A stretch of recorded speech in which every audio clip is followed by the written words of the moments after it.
Hello, good evening. Welcome to another session of Elephant in the Room. How's everybody? Another Monday. How are you, Taranjeet? Well, it's a nice sunny day, as you can see. Very much of a reprieve from the wet, gloomy evenings that we are normally used to here in KL. So, which is good, and it's nice and chirpy. Absolutely brilliant. So, we have got a great week planned ahead for us. But Yep. before that, let's start talking about today. Wihan. Yes. So before we actually get it down to business, we also want to really encourage you, help us to get your friends and family to subscribe to our YouTube channel, as we have documented all our previous episodes there. And we are happy to announce today is our 48th episode. So we have hit the 48th, coming to the 50th soon. So there's 47 episodes are being documented in our YouTube channel. So we really hope that you can actually go and check it out. Also, even share some of these very valuable nuggets of wisdom from our various guest speakers with your friends and family, or even your business associates and partners. Okay. So maybe just a quick one, just if you can recollect, several weeks ago, we focused on new ways of learning, as well as what it means for the need of agility in an organization today.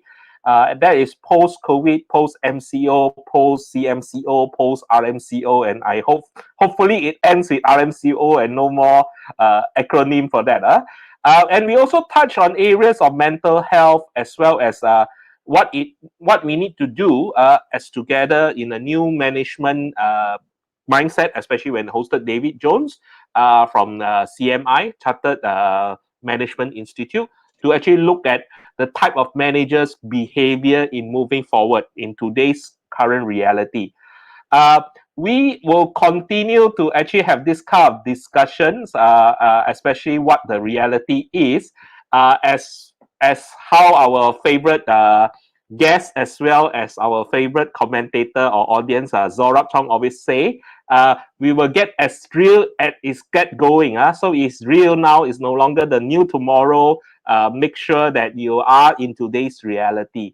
So anyway, we would like to actually also emphasize that in moving forward, we're going to announce a special announcement at the end of today's show. So please stay back.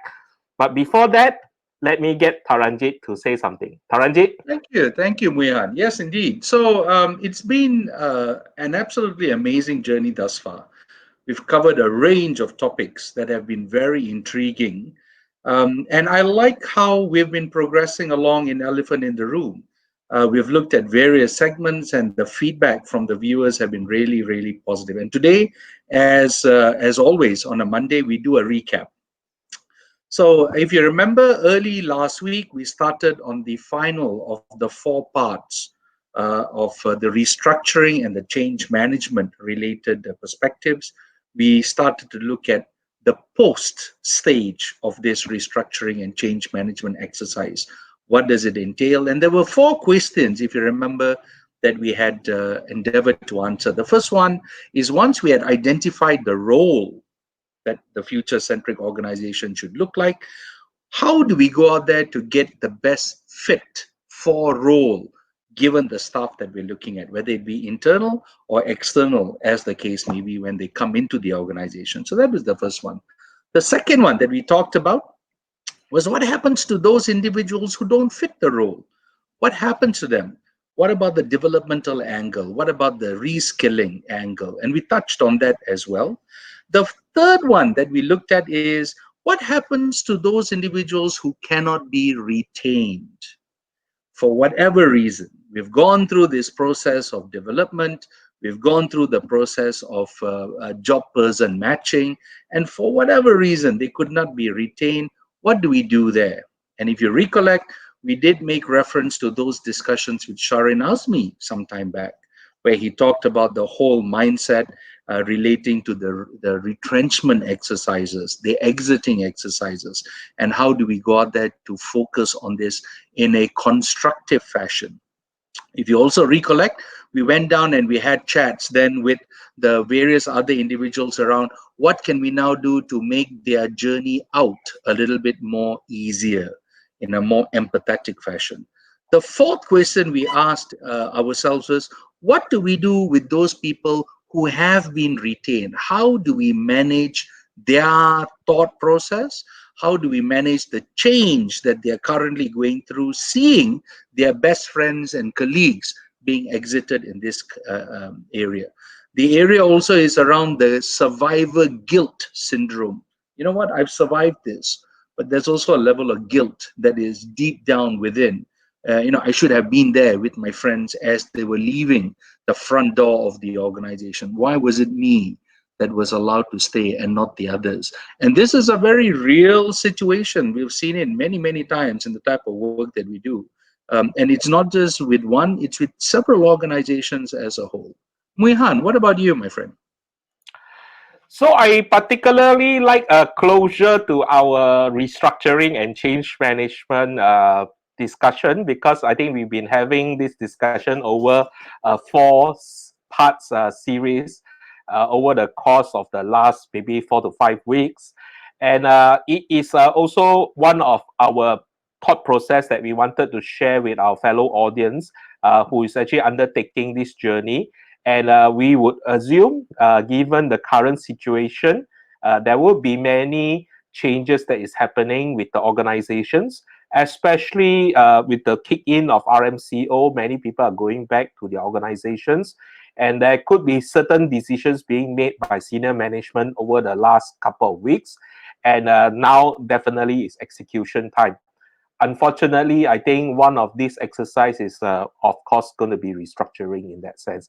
So we hope that our sharing, especially in the perspective of structured change management and corporate restructuring, will give our audience some pointers to actually look forward to. But personally, I would tend to focus on this idea of being human-centric in the approach of change management. Okay, so with that, maybe just a quick one to acknowledge all our friends that have tuned in this evening. First, we have Mr. Chong Sulim. Thank you for tuning in to our Monday show. Also, my good friend Jack Tan. Welcome, welcome. Mr. Andrew Chin, schoolmate of mine, known you for many, many years. Okay. Of course, we have Sujit Bhagwan from all the way from Perth. Oh, it's cold and gloomy in Perth. Okay, we are hot here, right? As well as we have Dr. Mike from Singapore. Okay, and definitely we have Mr. Ben Hoy. And guess what? Rohit is in. Wow. And Welcome, Rohit asked Rohit. a question. Welcome, welcome. All right, we will maybe want to debate Rohit's question before we go to a review, or what Let's do you do think? that. Let's do Yeah. that. Let's do that. Okay. So So Rohit, talk to us. Yes. so Rohit asked, "Hi Taran and Muihan, great to see you guys. Great to see you as well. How do we drive the need to change amongst our people who feel entitled, those with technical skill set that is considered scarce and believe that they can easily move around?" Okay, let me get you Let's to do open it that. up. Let's open Okay, it up. Let's true. open it up to everyone and let's see what the responses are. But allow me to start, Muihan. Yeah, sure. I think the first thing is here is the area around we need to remove ourselves from that entitlement feeling.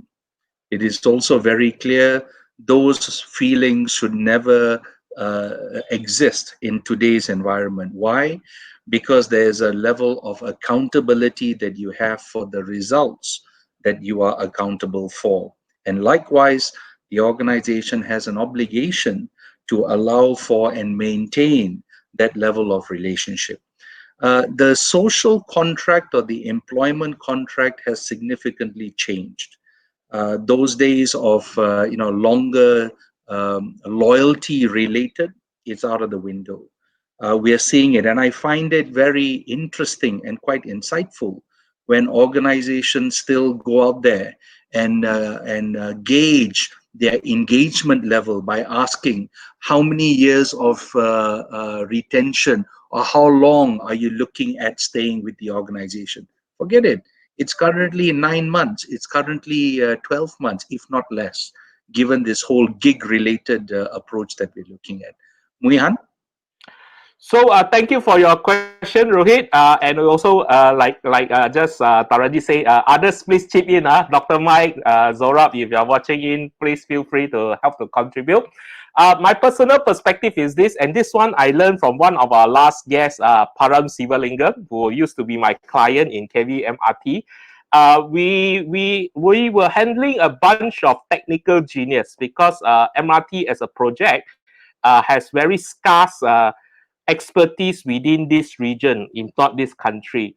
So when Param gathered his group of experts, or half of them were expats, all came with 30, 40 years railroad building or rail building, fast rail building Experience. experience or construction experience. And you can imagine the kind of people that they are, because in their own rights, they are all experts, and they have reached almost their pinnacle of their careers. I would say they are technical genius, but as people managers, they are quite challenging because all of them will tell you how great they are, and to start with. And I think one thing that we did very much well in KVMRT, and you can see the results today for Line 2 at least, is the leadership actually implement a corporate value called professional humility. And this is exactly very in line with all the things that we have been talking about in design thinking, in digitization, in innovation, where we agree that no leader or even no expert have all the answers, because due to the complexity of business today. So every decision that is needed to make ultimately needs full collaboration from the various experts to come together, to humble themselves and say that I may know this for my part, but the equation is actually much bigger than what I Bigger, know. yeah. And no way I will know everything, or even though I got the 30, 40 years experience. And this is something that we drove very hard in that organization. And I'm proud to say that although it was a very difficult journey for the first 2 years at least, the next third and fourth year, you begin to see results that, especially I would say, the integration between the civil boys, or what we call the civil boys, and the system boys start to show, and it really shows the result. So that idea of just driving a culture of professional humility was amazing, and I think this is something that organization can emulate and do. So let me just add on to that before we go back to our original plan, so to say. The area also revolves around how best can we ensure that there's a level of bigger picture understanding. We can't stop people from moving. Absolutely. When people decide to move, they will leave. But the question is, before they even come to that decision, can we now ensure that we have that level of engagement with them? There must be certain trigger points that will get people to move in this regard. My going in now is, can we ensure that we don't hit those trigger points? And that's my going in. We have Dr. Michael coming on board with his thoughts, Muihan. So he says there's a new demands of a new mindware, and issues here is what is the new mindware and how to develop this new mindware. Absolutely, absolutely. And Rohit has just responded. To talk about, yeah, well said. Indeed, we are in a 9 to 12 man type of thinking, and the question is now, how do we get more from those moving employees and build it around our core base, which will stay true in the phases of change. Guess what, Absolutely. Rohit? I'm going to bring the cat out of the bag now, although I'm not supposed to do it because we're supposed to wait until the end of the show. We wanted to talk about this issue that you just raised this coming Thursday, and it will be very guest driven. We are looking forward to bring three guests, if not two, to actually debate this whole question of talent management in the new reality, or in the current reality. And if you can spare the time, please tune in, and we would Join us. appreciate Yes. your thoughts as well. Okay, cool. So let's work on what we're supposed to do, which is last week to today. All right. So your So thoughts? just yeah, so just to share, I think we had talked about how the end of the post stage of the whole restructuring approach and change management approach. And then on the 17th of June last week, we had the opportunity, and it was an amazing opportunity to hear and listen to what Kevin Tan, the COO of Sunway Malls, had to say as he joined us. And that focused discussion was amazing. I truly enjoyed the pearls of wisdom. We started out by asking, is retail dead? That were one of the questions that we looked at. Muihan, please respond. So I was very much intrigued by Kevin. Of course, Kevin being a very experienced man, 35 years in the shopping mall industry. And not only, although 18 years of those he's with the Sunway Group, he has also moved around to other malls, or he has managed other malls before. So we really had a true local bred expert who smells everything in a mall and can tell you what is wrong in that sense. So one of the most impressive thing I would say that we got to give good credit to the Sunway Group or the Sunway Malls at least. I think when he announced that during MCO period they how to say they waive rental for all their tenants. I think this is something very remarkable, if not admirable, because not many malls able to do that. From my little understanding, they are the one of the only few malls that actually did this for their tenants. So that was really coming together to collaborate with their stakeholders to weather through the storm, so to say, in that sense. And this is something that is very, very, as I say, admirable in a lot of sense. So that's one. Number two, I think the things that they have been doing now to show the results to regain the confidence of consumers, and this being translated in footfall or even what he calls parking, because they can only count how many cars park in their lots because it's automated, harder to count people in that sense. It's showing that week after week since CMCO, RMCO, and even now there's an increase, significant increase. Although he has not reached the pre-MCO period, but nevertheless is on a very healthy trend. And they have done enough to ensure the first priority is actually safety for everybody. So the whole idea of introducing social safety ambassadors, both at the mall or as well as the retailers, is something quite unique in that sense to really reinforce that comfort and safety for all their guests. So that was few things that I got, at least from the Sunway Malls perspective. Of course, I want to share one about him later, but let you go first, Taranjeet. So for me, it was also intriguing because he talked about the movement from product to lifestyle. And that for me was an absolutely intriguing approach. We no longer are looking at the product pushing. That is still being done by the e-commerce websites and what have you. But the whole experience is the journey that the customer is going to. So that whole UX, UI type of an approach, the interface that the customer is going through is absolutely critical. The other one that got me was the fact that, and he stated this, if you have to change, change. There are no two ways about it. And survival today will allow you to fight tomorrow. And that for me was an amazing opportunity just to take stock as to what we currently have moving forward. Muihan? I think he added, just wanted to add that one. He talked about we need to lower down our ego and bite the bullet for survival. I think that is Absolutely. very important thing for a lot of business people in Absolutely. that sense. Absolutely. So that was on Wednesday. And of course, on Thursday, we have our Rohit Nambiar here. Rohit, thank you for tuning in today. It was so exciting to host Rohit to listen to all the great work that he's been doing, not today, but 3 years ago.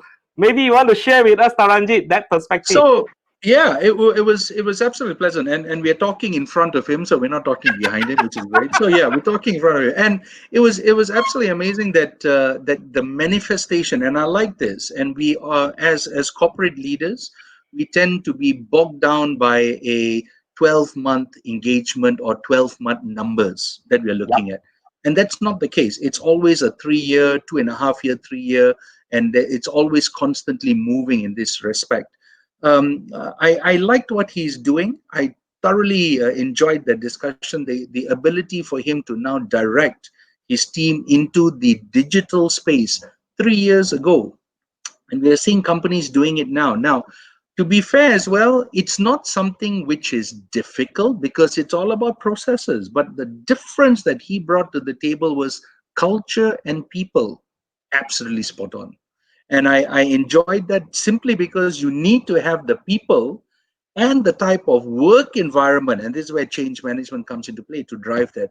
He also went on to talk about the various interventions that EXA Affin has been looking at to try and provide a level of awareness. And it's not just triggers, and I know you're going to talk about this, Mian. It's not just triggers that will now trigger the sale of products or sale of services, but you know what? Let's now work through the process to make sure that people understand what they're getting. And I was very intrigued. He mentioned that, as part of the trustworthiness, insurance and healthcare. For crying out loud, those were the chaps that I would have imagined would be right up there in terms of trust. But come to think of it, you really don't know how to gauge these people either. Are they here because they are actually genuinely concerned about me, or do they want my money? So this is the aspect here. So I'm glad Rohit raised that, and I'm glad he's got interventions that actually instills trust back into the system. Muihan, back to you. So one of the things with insurance, whether it's life or even general for that matter, you'll find that we are very bogged down by this idea that it's a very complicated product. That's why we need all these agents to actually push the product. And if you talk about it in the digital space, they say it's almost impossible. I've talked to so many friends in the industry, they can tell me that digital insurance is impossible. It's a dream, it's a fad. They will go away. But having spoken to Rohit, I think it make it work. And one criteria I thought it clear out very clearly, because we tried different angles to question Rohit, even with the audience. I think KJ Cole was asking about equities, or trying to make the full suite of services. Rohit was very clear to be very focused in one thing and one thing only, which is to be the preferred health and protection insurer for the millennials. And that's why they have been trying their best to model the entire thing for the millennials. And Good. that's been yielding the result. One thing I didn't talk about to Rohit on the show, and if he's watching now, I want to congratulate him as well, because it really caught my eye.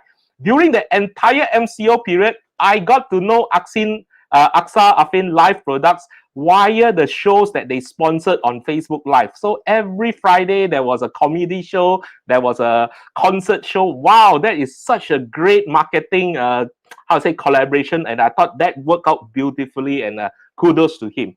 So that was with Rohit on Thursday, and on last Friday, again, Just one sorry minute. for yeah. Just 1 minute. So I think the words of advice was absolutely brilliant from Rohit. We did ask him, can you give us some thoughts as to what your parting words would be? And he gave three things. The first thing he talked about was make sure that the plans, as business owners, make sure that the plans are as real and as honest as you can get them to be. Let's not sugarcoat this, because it is to your detriment. And I like that. The second was ensure that there's a level of culture of agility, there's a culture of learning, risk taking, because these are critical to the success of the organization's transformation.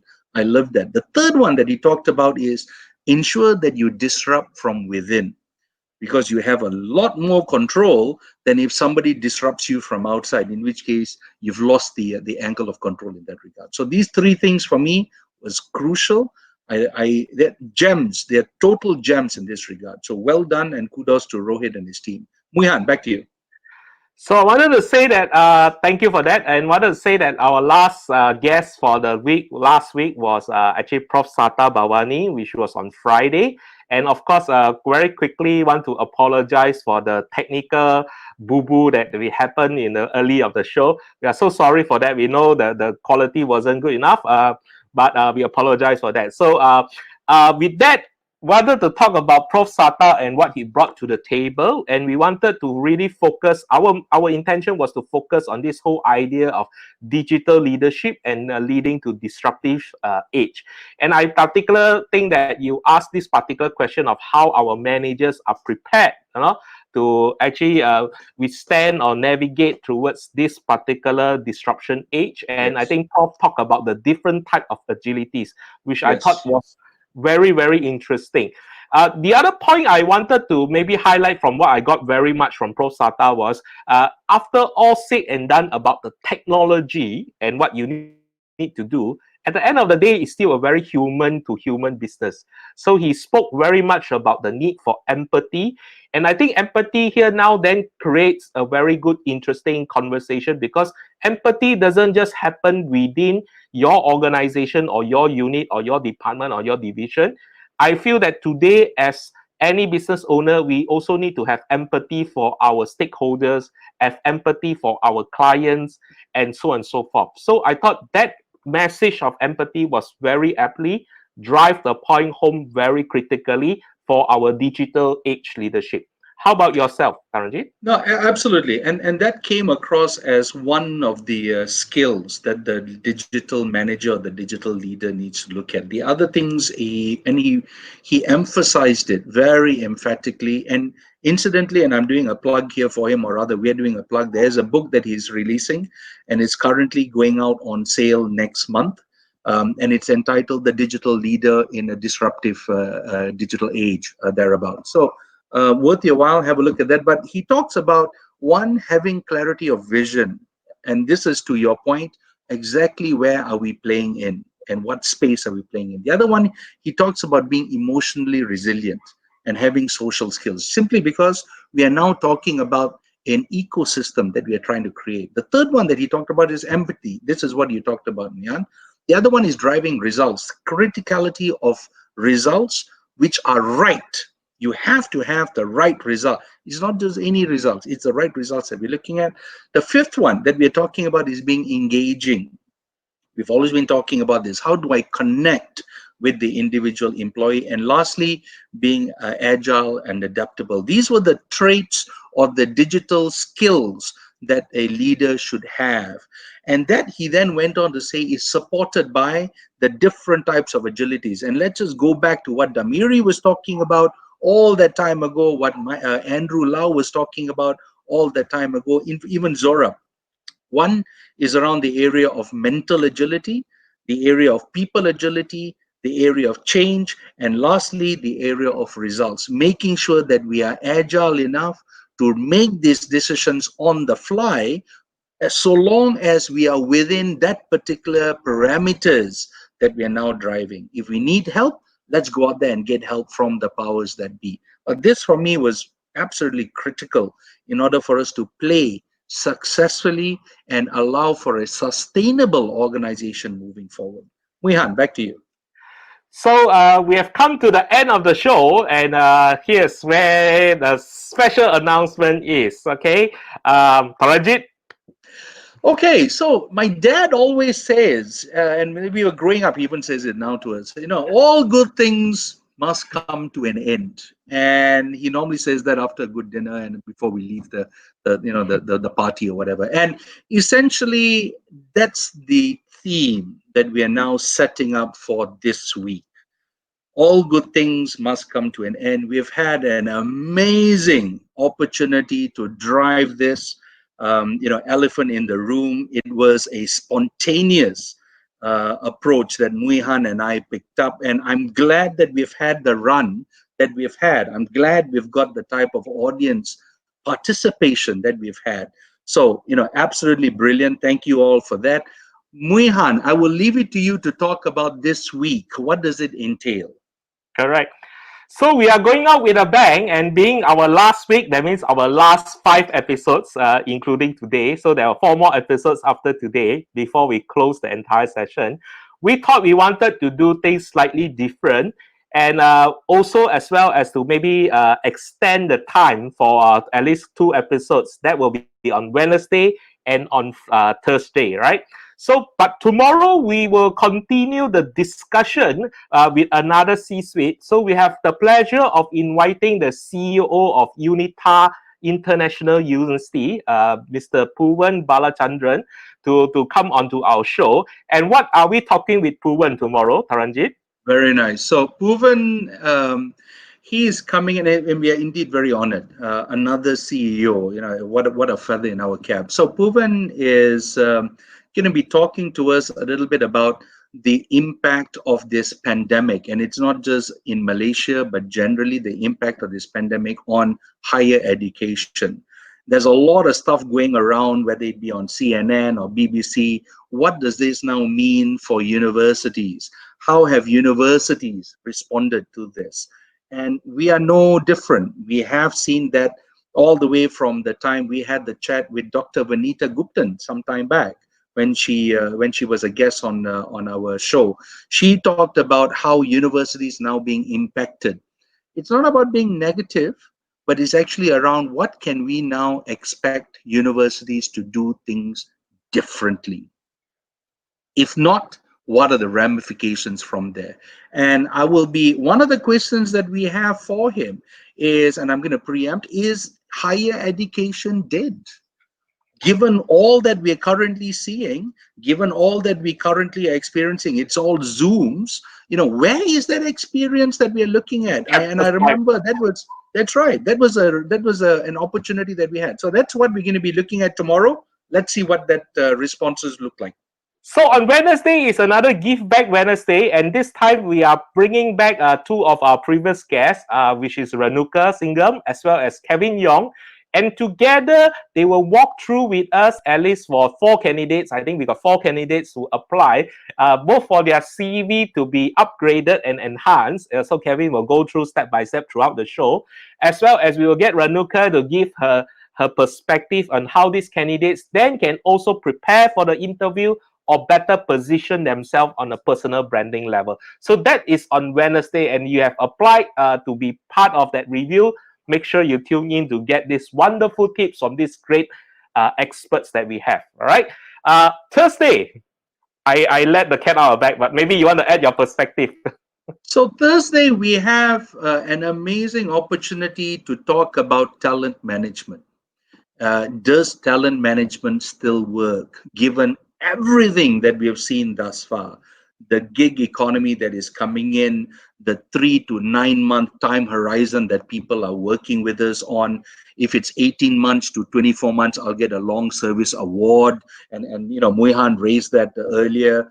Gone are the days where we're talking about 5 years. So if this is the case, what are the implications on the organization as we start developing succession planning, as we start developing organizational capabilities for the longer term? Is that still relevant? That's the question. Moyan? Great. And on Friday, of course, we will do an All Enzyme show, just to recap all our 52 episodes in one show before we part off. But we left maybe a room. I see a lot of people feeling sad about this, and thank you for all your support in the 52 shows. We are taking a break to reconsider whether to reactivate this process, and if we do, we will keep everybody informed, definitely. So, quote unquote, we are closing season 1 by Friday, and stay tuned whether season 2 or season 3 will come about. Okay. So, with Good that, stuff. thank you very much for all your support, all your inputs, as well as your questions, and we really, really appreciate them. Take care. Stay safe. Bye bye. Good night. Bye.